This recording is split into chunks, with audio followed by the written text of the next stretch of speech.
मतलब नहीं है, वो अपने लिए है, अपनी सत्ता, उनको चाहिए अपना अपना वो चला ले जाए, अपना चंदा ले लें, अपना मंदिर बना लें, जो भी करना है उनको अपने लिए करना है, जनता के लिए उनके बस की बात नहीं है सीधी। ठीक है। मैं 10 साल जानवर चराया हूँ। मैं ICMR Indian council medical research में ऑल इंडिया 50 रैंक से सेलेक्ट हुआ JRF में, 10 साल जानवर चराने के बाद भी।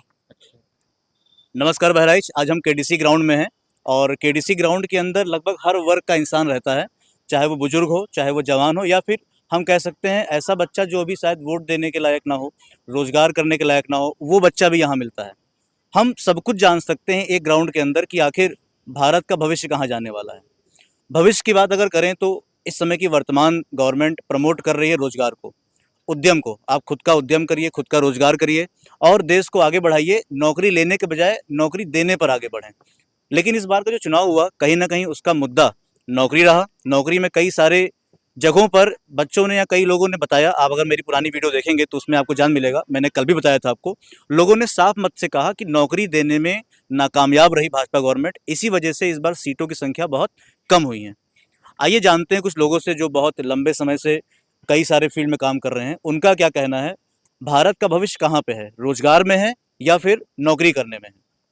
सर, आपसे जानना चाहेंगे कि जो वर्तमान समय चल रहा है, सरकार प्रमोट कर रही है रोजगार को जी। लेकिन इस बार कहीं ना कहीं हारने का बहुत बड़ा इल्जाम भाजपा पे जो लग रहा है वो नौकरी ना देने का, पेपर लीक करने का लग रहा है। जी, आपके हिसाब से क्या सही है? देखिए, जहाँ तक बिजनेस का सवाल है तो पूरे दुनिया के जितने भी देश हैं, सबकी जो रीढ़ की हड्डी है वो बिजनेस है। बिजनेस पर सबका अस्तित्व है, तो बिजनेस को किसी रूप से इग्नोर नहीं किया जा सकता है। मतलब समय के अनुसार परिवर्तन, दुनिया के परिवर्तन के अनुसार हमें भी चलना है। चाइना ने 1979 में पूरी मार्केट ओपन कर दिया था और मार्केट ओपन करके पूरी फुल प्राइवेटाइजेशन कर दिया था। तो उस समय क्या था कि 100 रुपए मजदूरी के लिए वहाँ के लोग इधर उधर भागते थे। लेकिन जब मार्केट ओपन किया तो इन 40 सालों में उसकी इकोनॉमी कितनी बूस्ट की। तो जो उस समय नौकरी चाहने वाले लोग, अब जो है उनको इतना प्राइवेट जॉब इतना उपलब्ध होने लग गया कि उनको जो सरकारी नौकरी की इच्छा ही नहीं रह गई। ऐसे बहुत सारे देश हैं जो सरकारी नौकरी ना तो है, ना लोग उसकी इच्छा करते हैं। लेकिन हमारे यहाँ जो अभी मोदी जी की सरकार ने प्रमोट करना शुरू किया, तो वो इस तरह से शुरू किया कि इन्होंने जॉब क्रिएट करने के लिए स्टार्टअप खोला, मैंने मेड इन इंडिया और जो है स्टार्टअप। तो इस तरह से योजनाओं के माध्यम से इन्होंने एक हब बनाया जिसमें उन्होंने फंडिंग शुरू कर दी। और फंडिंग करने के बाद में ये हुआ क्या कि जो नए लड़के, जो टेक्निकल लड़के हैं, वो अपना एक प्रपोजल बना करके लेके आए कि ये इनोवेटिव हमारा है और उसके तरह से हम इस तरह की एक इंडस्ट्री खड़ी कर सकते हैं। तो उसका फ्यूचर टेस्ट करके उनको फंड किया गया। तो इस तरह से जो यूनिकॉर्न 100 यूनिकॉर्न स्टार्टअप के आज तैयार हो गए। और जितनी भी इंडस्ट्री नए स्किल्ड जो लड़के तैयार करते हैं उसमें वो जॉब देते हैं, नौकरी देते हैं। अच्छा, पहले क्या है कि बैंकों में लोन नहीं मिलता था, माने वो जो स्क्वीज पॉलिसी थी, इकोनॉमिक स्क्वीज की पॉलिसी थी, तो उसमें क्या है कि वो बैंक लोन नहीं देता था ताकि जो है इन्फ्लेशन ना बढ़े, इस तरह की पॉलिसी उनकी। तो जब इन्फ्लेशन को आप पूरी तरह से रोकने की कोशिश करेंगे तो डेवलपमेंट रुक जाएगा। तो डेवलपमेंट उसमें रुका तो मोदी जी ने उसको खुला छोड़ा कि आप बैंक से लोन लीजिए, बैंक को ओपन किया और जो डोमेस्टिक लिक्विडिटी इन्होंने बढ़ा दी। तो इससे क्या हुआ कि छोटे छोटे रोजगार जो MSC है ना, वो स्मॉल इंटरप्रेन्योरशिप जो है डेवलप हुआ इसमें। तो अगर कहा जाए तो एम्प्लॉयमेंट की जो अपॉर्चुनिटी है वो बढ़ी, बहुत बढ़ी अपॉर्चुनिटी। और जो अनएम्प्लॉयमेंट का रेट है वो 2013 से आज बहुत घटा प्राइवेट जॉब की वजह से। लेकिन अब यहाँ पर एक बात होती है कि सारा जो यूथ है हमारा, वो सारा यूथ ये नहीं है कि वो उसकी जो प्रवृत्ति है केवल बिजनेस करने की है। सभी लोग के अंदर ये स्किल नहीं होती है कि वो बिजनेस कर पाए। नहीं है, तो कुछ ऐसा यूथ है जो जॉब चाहता है, वो गवर्नमेंट जॉब चाहता है। तो जो गवर्नमेंट जॉब से धीरे धीरे उसकी इच्छा हटेगी धीरे धीरे, तो कोई भी रिफॉर्मेशन जो है वो स्लो होना चाहिए। तो इन्होंने क्या किया, एक बैग जो ब्रेक मार दिया गवर्नमेंट जॉब पर, तो उसकी वजह से जो मतलब रिजेंटमेंट पैदा हो गया यूथ के भीतर, और ये रिजेंटमेंट जो है वो धीरे धीरे इनको एजुकेट करना था और धीरे धीरे रिफॉर्मेशन लाना था और एकदम ब्रेक नहीं करना था। तो एक बड़ी भारी संख्या है बहराइच, यहाँ मैं उत्तर प्रदेश में बता रहा हूँ, उत्तर प्रदेश में कम से कम 50 लाख यूथ ऐसे होंगे जिनको गवर्नमेंट जॉब चाहिए। तो जब तक इनकी मेंटेलिटी नहीं चेंज होगी तब तक मतलब आप एक ब्रेक लगाओगे तो इनका रिएक्शन कहीं ना कहीं होगा। तो हमारा जो उद्देश्य ये है कि आप एजुकेट कीजिए कि उनके लिए जॉब, अभी तो आ गया आर्टिफिशियल इंटेलिजेंस, और जो कंप्यूटर है धीरे धीरे धीरे इस तरह से अपडेट हो रहा है कि जो मैनुअल वर्क है उसको खत्म किया जा रहा है, और आर्टिफिशियल इंटेलिजेंस में तो क्लरिकल जॉब पूरी तरह से खत्म हो जाएगा। तो जब क्लरिकल जॉब खत्म हो जाए, ऑफिस में कोई काम ऐसा नहीं है कि जो है कि कोई क्लर्क करेगा, वो सारा कंप्यूटर कर रहा है, और एआई के माध्यम से और कुछ जो भी बचा हुआ जॉब है मैनुअल वो भी खत्म हो जाएगा। तो एक ऐसी क्रांति अब आएगी कि जॉब की प्रकृति ही चेंज हो जाएगी, दूसरे तरह का जॉब पैदा होगा। लेकिन उस समय के पहले अपने यूथ को एजुकेट करना और धीरे धीरे उस लाइन में लाने की जरूरत है। एक बैग अगर पानी रोक देंगे तो कहीं ना कहीं बांध तोड़ तो हो देगा ही देगा, ये हमारा कहना। ये बताइए आप कि जी, तो वजह क्या है इसमें, अगर नौकरी कम हो रही है? जी, हमारा मुद्दा ये था रोजगार वर्सेस नौकरी। भारत सरकार रोजगार को आगे बढ़ा रही है। इस बार हार का, जो थोड़ी बहुत सीटें कम हुई भाजपा की, उसमें हार का कारण कहीं ना कहीं नौकरी थी। उम्मीद क्या करते हैं, नौकरी इससे आने वाले समय में बढ़ेगी, या जो भाजपा जिस मुकाम पे चल रहा है कि हम रोजगार को ही उत्पन्न करेंगे, अच्छा रोजगार भी 2 लोग करेंगे, बाकी के 8 लोग वहाँ नौकरी ही करेंगे, तो इनडायरेक्टली तो नौकरी ही कर रहे हैं। मामला ये है कि भाजपा ने जिस स्थिति पर पहुंचा दिया है अब बेरोजगारी को, अब ये नौकरी पूरा देकर पूरा कर नहीं पाएंगे, क्योंकि इन्होंने 2 करोड़ नौकरी हर साल देने का वादा किया था, और सरकार इनकी 14 से चल रही, 24 तो 2 यानी 20 करोड़ नौकरियां अब इकट्ठा दे नहीं पाएंगे, और 20 करोड़ जब दे नहीं पाएंगे तो सारे लोगों को संतुष्ट नहीं कर पाएंगे। तो इन परिस्थितियों में हमको तो ये लग रहा है कि बहुत ये प्रयास कर लेंगे तो हो सकता है 2029 तक ये 2 करोड़ नौकरी दे पाए। इसलिए युवा अब अपने कहीं न कहीं विकल्प उसने ढूंढ लिया है, और इनके सहारे कोई नहीं है, सब अपने स्वरोजगार या जो भी कोई ठेला लगा रहा है, कोई कुछ कर रहा है, कोई पकौड़ा बेच रहा है, जैसा इन्होंने कहा था वैसा। लेकिन फिर तो भाजपा का जो मोटो था वो तो कंप्लीट हो गया, सभी लोग रोजगार कर रहे हैं। हाँ, उन्हें भाजपा के मोटो के हिसाब से नहीं कर रहे हैं, वो अपने व्यवस्था से कर रहे हैं। अब भाजपा का उसमें कोई बहुत बड़ा योगदान नहीं है। कोई भगवान ने जन्म दिया है तो भगवान व्यवस्था सबकी करता है, कोई भाजपा के बल पर नहीं जन्म हुआ है सबका। भाजपा तो एक अपना पार्टी है, अपना करने खाने के लिए है वो, बाकी जनता से उसका कोई मतलब नहीं है। वो अपने लिए है, अपनी सत्ता उनको चाहिए, अपना वो चला ले जाए, अपना चंदा ले ले, अपना मंदिर बना ले, जो भी करना है उनको अपने लिए करना है, जनता के लिए उनके बस की बात नहीं है। लेकिन भाजपा ये कह रही है कि जितना हम रोजगार देंगे, रोजगार देने से आदमी स्वावलंबी बनेगा, खुद का उद्यम रहेगा, नौकरी से व्यक्ति विकलांग बन जाता है। बिल्कुल सही है। तो ये बात भाजपा कोई बहुत बड़ा आविष्कार इसने नहीं किया है। ये तो बहुत सदियों से चलता आ रहा है कि भाई जब तक हम जो है स्वावलंबी, बच्चा जब जन्म लेता है तो जब तक वो हाथ पैर चिल्लाता नहीं तब तक माँ उसको दूध नहीं पिलाती है। तो इसलिए जब रोता है आदमी, गाता है, परेशान होता है, तो कोई न कोई प्रकृति में उसको शरण दे ही देता है। जब नौकरी कोई नहीं पाएगा, सड़क पर भीख मांगेगा, कोई बस में चोरी करेगा, कोई सब जो भी जिसको करना है करता रहेगा, तो वो कोई न कोई रास्ता ईश्वर तो उसको देगा ही। उसमें भाजपा का हम कोई योगदान नहीं मानेंगे। कहने का मतलब ये है कहीं ना कहीं नौकरी ना देने से अपराध बढ़े, आदमी चोरी न देने की वजह से अपराध ही नहीं बढ़े हैं।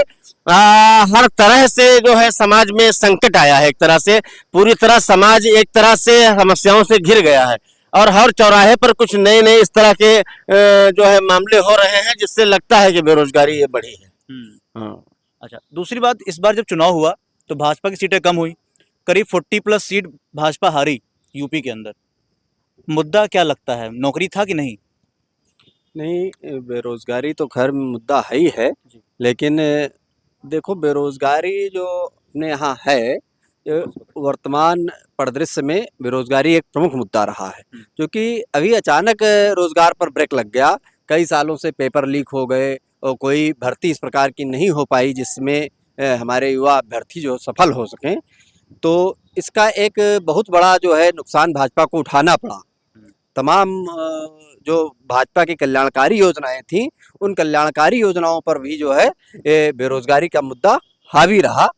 लेकिन अब रोजगार जो मोदी जी का जो प्लान है कि रोजगार उत्पन्न किए जाएं, देखिए अपना देश जो है, भारत देश जो है, वो कृषि प्रधान देश है। हम अन्य देशों की तुलना, चीन की तुलना, अमेरिका की तुलना, फ्रांस की तुलना, जापान की तुलना भारत से नहीं कर सकते। यहाँ जब तक कि हम कृषि को बढ़ावा नहीं देंगे, हमारा देश उत्पादक देश रहा है, केवल ये उपभोक्ता की श्रेणी में नहीं आता है। चीन वगैरह एक समय था जो उत्पादक देश अब बन गए हैं, लेकिन वो उपभोक्ता की श्रेणी में आते थे और हमारा देश उत्पादक की श्रेणी में रहा है। तो यहाँ रोजगार के प्रबंधन के साथ साथ कृषि को बढ़ावा देना होगा, क्योंकि हमारी अभी आज के युग में भी 60% आबादी जो है कृषि प्रधान कृषि का कार्य करती है। तो उस आबादी को बहुत बड़ा धक्का लगा है। जो गांव में किसान हैं, अपने लड़कों को फीस दे करके शहरों में भेजते हैं, इलाहाबाद भेजते हैं, दिल्ली भेजते हैं, तैयारी करते हैं, और 10-10 साल से लोग पैसा दे रहे हैं। बच्चे कहीं कोई वांट ही नहीं आ रही है, या कोई इस प्रकार का जैसे परीक्षा दिए तो परीक्षा लीक हो जा रही है। तो किसी भी प्रकार का एक माहौल तैयार हो गया पूरे समाज में कि ये सरकार पूरी तरह से रोजगार देने में विफल रही।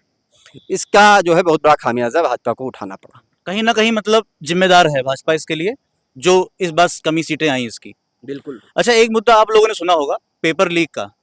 जानकारी होगी पेपर लीक हो रहा है। यूपी पुलिस का पेपर लीक हुआ, आरओ का पेपर लीक हुआ। इस समय वर्तमान में आप सबको पता है कि नीट का एग्जाम में भी लीकेज देखा गया है। आज सुप्रीम कोर्ट ने अपना डिसीजन दिया, जहां पे उन्होंने 1563 बच्चों का पेपर निरस्त कर दिया है और दोबारा 23 जून को पेपर लेने की बात कर रहे हैं। नीट का पेपर एनटीए कराता है, नेशनल टेस्टिंग एजेंसी, जिसको सबसे सुरक्षित मांगा जाता था। वहां भी पेपर में धांधली हो रही है। कहीं ना कहीं धांधली हुई है, सुप्रीम कोर्ट ने ये बात मानी है। अभी सरकार नहीं मान रही है। धर्मेंद्र प्रधान जी का बयान है कि हम नहीं मानते हैं पेपर लीक हुआ है, लेकिन सुप्रीम कोर्ट ने कहा है कि पेपर की गरिमा पे चोट लगी है।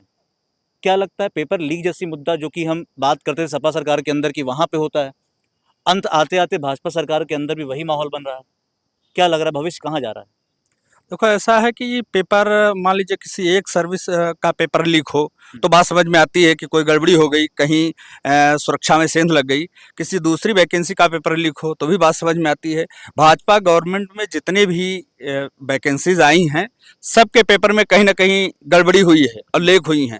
तो कहने का मतलब जो युवा है, जो कई सालों से तैयारी कर रहा है, सुनहरे भविष्य के सपने देख रहा है, तो वो जब इस तरह की घटनाएं होती हैं तो उसको बहुत हताशा होती है कि आखिर हमने इतने दिनों से जो इतना मेहनत किया, प्रयास किया कि हम जाके कहीं हमको एम्प्लॉयमेंट मिलेगा और हम अपने पैरों पे खड़े होंगे, तो उसके सारे सपने चकनाचूर हो गए। और इसी का नतीजा है कि इस बार के चुनाव के नतीजे जो आप देख रहे हैं, तो हमारे देश के जो युवा वर्ग की पीढ़ी है, जो एम्प्लॉयमेंट करना चाहती थी, जिसका बिल्कुल पीक टाइम था, तो उसने कहीं ना कहीं भाजपा को नकारा है। तो इस हिसाब से, हमारे हिसाब से, सरकार को इसका संज्ञान लेना चाहिए और जो नवयुवक वर्ग है जो तैयारी कर रहा है, उसको रोजगार के अवसर उपलब्ध करने चाहिए। रही बात रोजगार के अवसर सृजन करने की, तो वो तो धीरे धीरे, जैसे अभी हमारे चाचा जी बता रहे थे कि इंफॉर्मेशन जैसे जो सुधार आप कर रहे हैं, वो धीरे धीरे होना चाहिए। एकदम से आप अगर ब्रेक लगा देंगे तो जो नई पीढ़ी तैयार है एकदम से रोजगार के लिए, वो कहाँ जाएगी? वो इतनी जल्दी डेवलपमेंट नहीं कर पाएगी, अपने पैरों पे खड़ी नहीं हो पाएगी। तो इसके लिए आवश्यक है कि कहीं ना कहीं सुधार। जैसे भूगोल में हम लोग पढ़ाया जाता है कि नदी और सूखे के बीच में संक्रमण काल होता है, जी जी, एक दलदलापन आता है। तो इस समय कहने का मतलब भाजपा सरकार ने जो दलदलापन है वो खत्म कर दिया।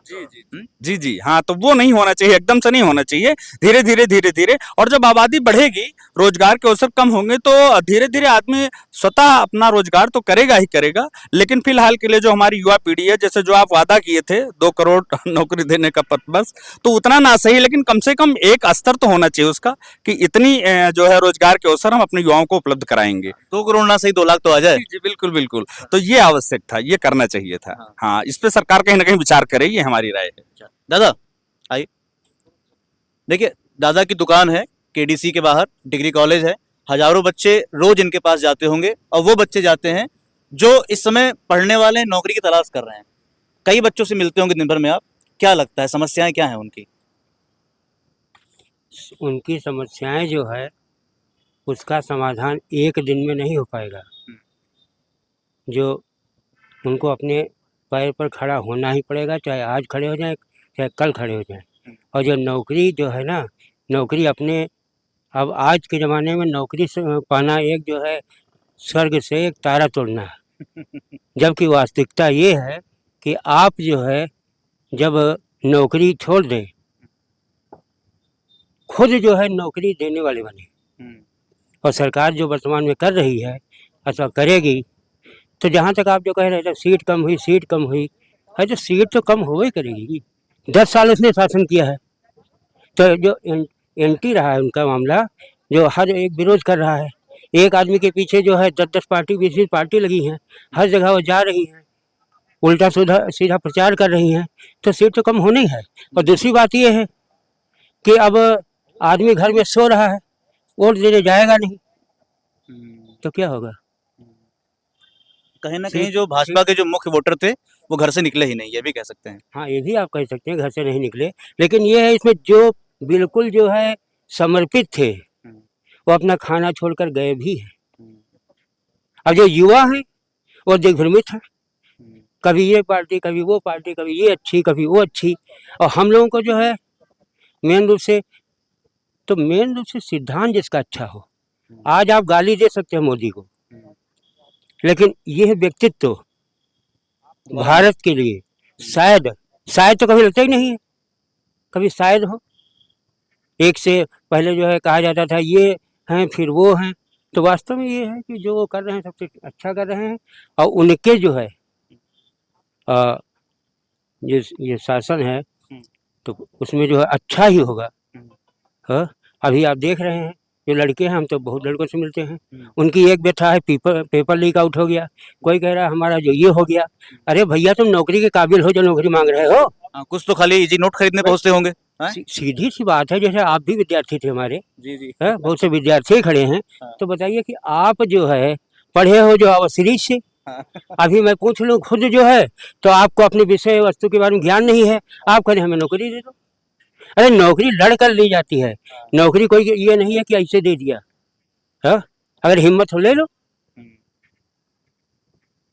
अगर हिम्मत नहीं है तो इसका दोष जो अगले पर क्यों दे रहे हो?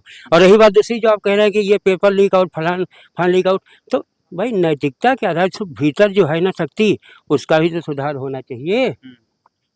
आज आदमी हर समय घूसखोर हो रहा है। भाई अभी आप हैं, आपके आगे 5 लाख रुपए रख दिया गया, भैया पेपर बताओ, आप दे दिए, तो आप अपने जो है उससे च्युत हो रहे हैं ना, तो इसके लिए मोदी का क्या दोष? कई हाँ? स्तर हैं। कई स्तर हैं, वही मेन वही मामला। अच्छा भैया, आप क्या कर रहे हैं वर्तमान समय में भी? मैं टीचर हूँ, टीचर हैं, गवर्नमेंट टीचर हैं। गवर्नमेंट टीचर हूँ। अच्छा, क्या लग रहा है रोजगार पहले से कम हुआ है या अधिक हुआ है? देखिए अनएम्प्लॉयमेंट बढ़ा है पहले से। हाँ। जैसे कि अभी चाचा ने बोला सीरीज मतलब पढ़ते हैं बच्चे और उससे रोजगार कैसे मिलेगा। अब पुलिस का पेपर लीक हुआ है, चाहे वो सीरीज से पढ़ा हो चाहे किसी टेक्स्ट बुक से पढ़ा हो, कोई मैटर नहीं करता।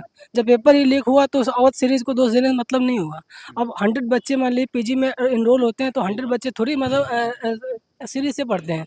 कुछ बच्चे अच्छे भी होते हैं, JRF भी क्वालिफाई करते हैं। जब जो रोजगार है ही नहीं तो उनके पढ़ने का मतलब ही क्या हुआ, है कि नहीं? लेकिन ये गवर्नमेंट धीरे-धीरे काम कर रही है और मुझे लगता है तेज़ी से और काम करे ताकि एक उम्मीद जगे युवाओं में, है कि नहीं? अगर सही टाइम पे नौकरी नहीं मिलेगी तो मान लीजिए कोई 25 का कैंडिडेट है तो उसकी उम्र 30 हो जाएगी। जो 30 का 35 का हो जाए वो शादी लायक, तो टाइम पे उसकी शादी नहीं होगी, ठीक?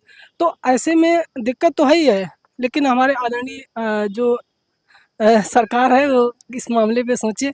हम सरकार को तो दोष देंगे नहीं, तो अब वो उचित समझ ले क्या निर्णय है।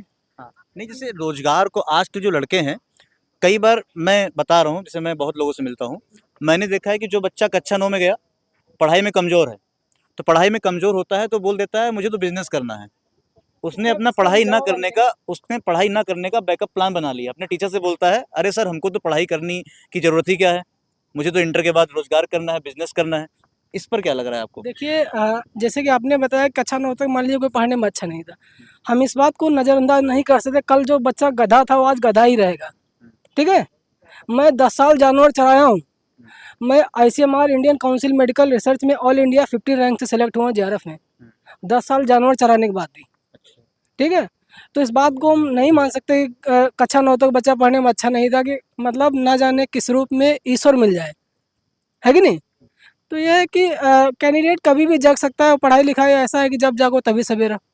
ठीक, और वो अगर अच्छा कैंडिडेट है तो मुझे लगता है हमारे देश को फायदा ही होगा, कुछ अच्छा ना अच्छा कंट्रीब्यूट करेगा देश के लिए, जागरूक इंसान बनेगा। मतलब अगर इंटर तक ही बच्चा कमजोर है तो भविष्य में अच्छा कर सकता है वो। और क्या, वो अगर पढ़ाई में नहीं जा रहा तो रोजगार में अच्छा काम करे। मतलब ये है कि अगर थोड़ा पढ़ा लिखा होगा, जागरूक होगा, तो कहीं कुछ घूसखोरी टाइप में एक्टिविटीज में इन्वॉल्व नहीं होगा, है कि नहीं। चलिए, बहुत बढ़िया जानकारी मिली आपसे और उम्मीद करते हैं आप समझ गए होंगे कि आखिर बहराइच का मुद्दा क्या है, बहराइच की जनता सोचती क्या है नौकरी और रोजगार को लेकर के। मिले जुले राय दोनों की है, आगे विश्लेषण हम आगे करेंगे। तब तक के लिए धन्यवाद।